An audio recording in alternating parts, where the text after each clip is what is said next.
Hello everybody and welcome back to my second YouTube video.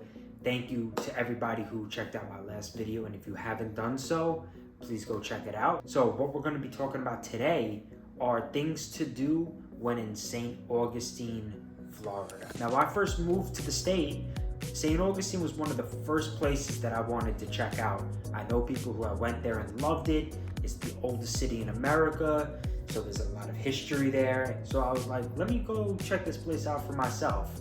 So one weekend I decided to take a little road trip there and spend a couple days. And this is what I think and my thoughts of what to do when in St. Augustine, Florida. So the first thing on my list of things to do when in St. Augustine is to go see the Castillo de San Marcos. Now my Spanish is not perfect, so I hope I pronounced that right.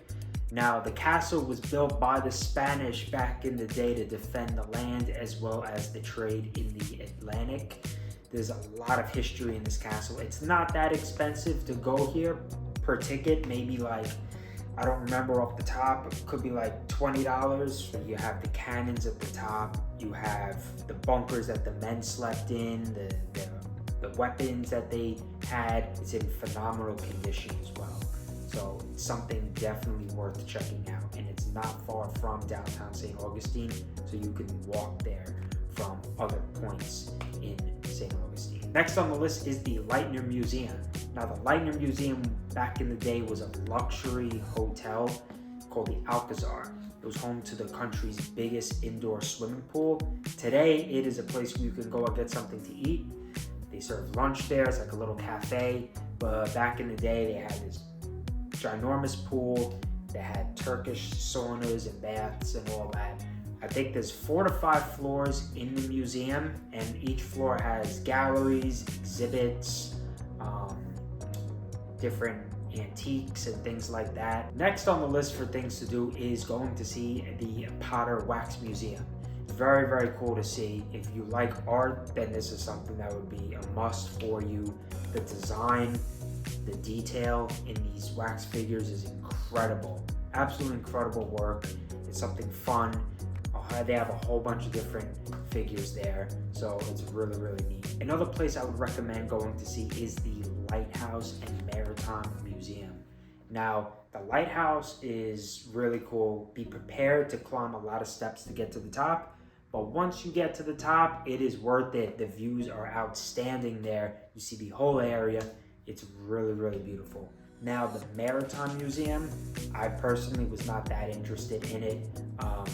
I looked around. I just didn't find it interesting, but someone else that may be different, to each their own. Keep in mind, the lighthouse is not in walking distance to these other places, so prepare to drive there. It's around a 15 to 20 minute drive from the downtown St. Augustine area. Another thing on the list is the Old Jail Museum. Now, this was quite interesting. The Old Jail Museum is pretty much exactly what you would think. The conditions were absolutely horrible.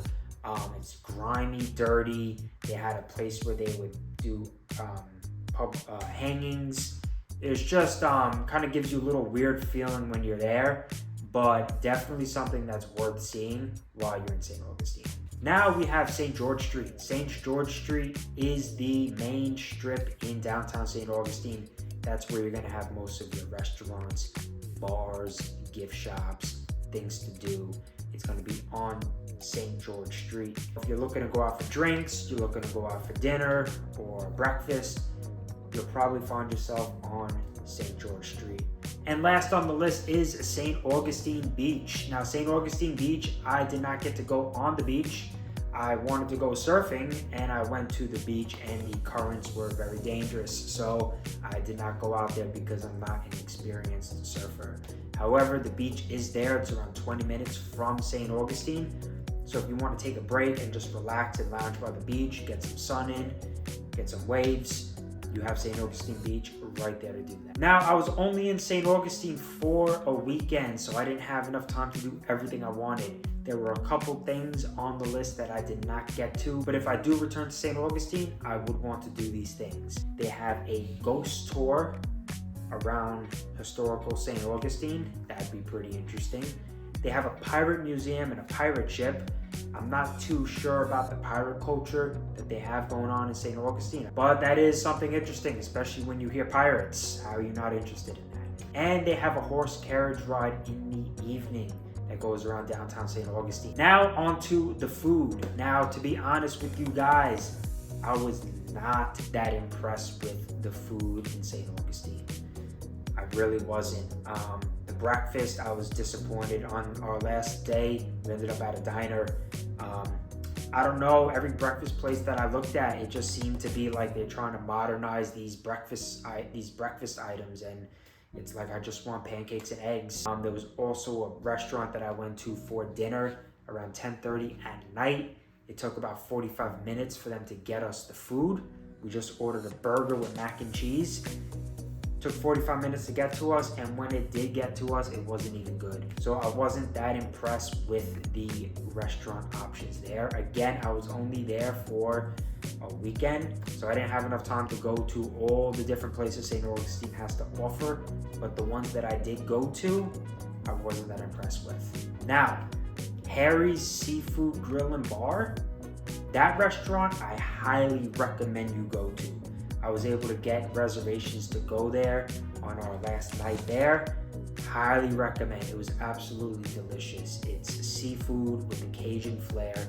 Very, very good. Items on the menu. Everything looked great. Just make sure you make reservations if you're looking to go there. And for lunch, we went to a place called Pizzali's Chianti Room. It's an Italian restaurant. My standards of Italian are kind of high, but for St. Augustine, it was pretty decent Italian food. So that's another good place that you'd want to check out if you're looking for Italian food or a lunch while you're walking around St. Augustine. Now, as far as hotels are concerned, I was looking, I couldn't find that many hotels in the downtown area. However, there's a lot of bed and breakfasts and a lot of inns. And the great thing about that is everything is in walking distance. So if you're staying at a bed and breakfast downtown, you can walk to most of these places that I listed for things to do. It's in walking distance to St. George Street. So you don't have to worry about driving to different places that much and find parking. Pretty much everything is right there in a centralized location. And one last note, for people who are coming to St. Augustine and it is their first time coming to the state of Florida, do not expect it to be like stereotypical Florida, because it's not. Don't expect palm trees everywhere and coconuts and light blue water and white sandy beaches and tropical weather, because St. Augustine is not like the rest of Florida. It's in northern Florida. It's around 40 minutes from Jacksonville. It's more of a Georgia feel than it is a Floridian feel. So just keep that in mind if you're going to St. Augustine and it's your first time in Florida. And just a side note, it is around 40 minutes away from Jacksonville. So if you are there for an extended period of time and you're looking to do some exploring outside of St. Augustine, Jacksonville is close by to do a day trip to. So overall, I had a great time in St. Augustine. There is a lot of history there. There are things to do. I was a little let down with the restaurants, but I didn't go on any recommendations, so maybe that's why. But all in all, I had a great time. I would highly recommend it to anybody who's looking to travel to Florida. Make a stop in St. Augustine. If you're a local resident in Florida, making a day trip or a little weekend getaway to St. Augustine will be a great idea. If you have any other questions about St. Augustine, please leave a comment below. Please like and subscribe to my video, and I'll be sure to be coming out with more videos for you guys in the future. So I will see you guys in my next video.